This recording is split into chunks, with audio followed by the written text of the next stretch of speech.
Tara kabayan, lika, mag-ninja moves na naman tayo. Alam nyo ba na tong saging na to ay pwedeng maluto sa microwave? Yes, Wow! tamang narinig nyo. In just 3 minutes, meron ka ng saging na nilaga. Any guess what kind of saging is this? Kabayan, ninja moves na naman tayo sa paggawa ng merienda.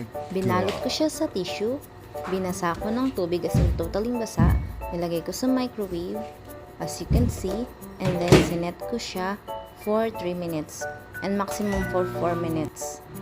Iyan, tapos na ang ating merienda. Kukuhanin ko siya sa microwave.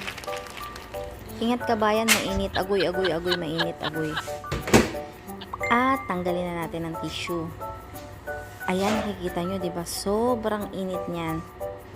Punong-puno yan ng tubig ha. As in tissue, kailangan balot na balot sa tubig. Wala kayong ititira na kahit na isang tuyo.